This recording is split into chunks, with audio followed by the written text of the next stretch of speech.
Assalamualaikum warahmatullahi wabarakatuh. Sebelumnya, perkenalkan nama saya Sultan Syahnuliri Pariski Hidayatullah. Saya dari Pendidikan Fisika Angkatan 2021. Di sini, singkat saja saya ingin menjelaskan penurunan rumus dari gaya elastis sendiri.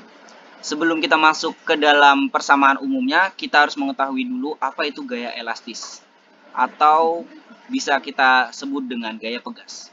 Di sini disebutkan bahwa gaya elastis atau gaya pegas dalam rumus satuan Fp didefinisikan sebagai gaya reaksi pegas jika pegas ditarik sepanjang delta X. Delta X sendiri di sini disebutkan sebagai perubahan panjang. Secara matematis dirumuskan sebagai vektor Fp sama dengan min konstanta dikali perubahan panjang. Atau bisa disebut dengan Fp sama dengan min K dikali delta X. K di sini konstanta pegas, dan tanda min sendiri berarti gaya pegas selalu melawan gaya yang diberikan. Kita bisa lihat dari gambar di bawah ini, yang dimana awal mula pegas sendiri tidak ditarik, dan setelah pegas ditarik. Di sini kita memberikan gaya sebesar F vektor, atau perubahan gaya. Lalu di sini ada terjadi perlawanan gaya, yaitu kita bisa bilang Fp. Sama seperti tadi gaya elastisnya.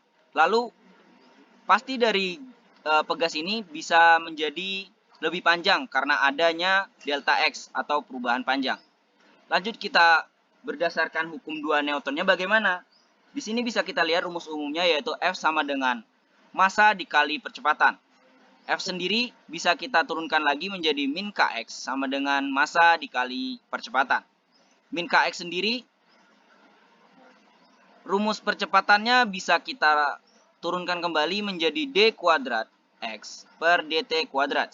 Yang dimana bisa menjadi persamaan umum seperti d2x per dt kuadrat sama dengan min k per mx. Lalu persamaan gerak harmonisnya seperti apa?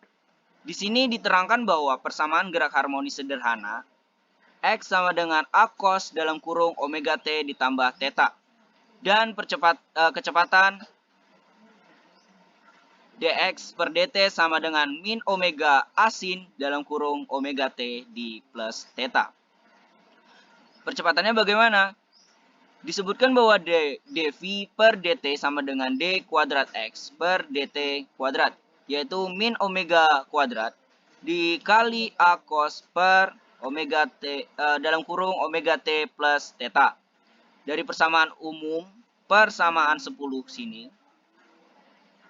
kita bisa masukkan menjadi 1 yang bisa disebut dengan min omega kuadrat dikali A cos dalam kurung omega T plus theta sama dengan min K per M A cos per omega T dalam kurung omega T plus theta. Dari dua ruas ini ada kesamaan, dan dari persamaan tersebut bisa kita coret keduanya. Dan kita bisa mengambil persamaan umum yaitu omega kuadrat sama dengan K per M. Lalu kita turunkan kembali omeganya menjadi omega sama dengan 2pi per T sama dengan 2pi frekuensi. T di sini disebutkan sebagai periode, yang dimana bisa kita terangkan bahwa T ini sama dengan 2pi akar M per K, atau F sama dengan 1 per 2pi akar K per M. Ya, mungkin dari persamaan di atas dan penurunan rumus di atas ada sedikit pertanyaan atau pernyataan yang ingin diungkapkan mengenai apa yang sudah saya terangkan, bisa dituliskan di kolom komentar. Dan jangan lupa untuk di like, comment, and subscribe channel Belajar dan Pembelajaran Fisika 2021. Saya ucapkan wabillahi taufiq wal hidayah. Wassalamualaikum warahmatullahi wabarakatuh.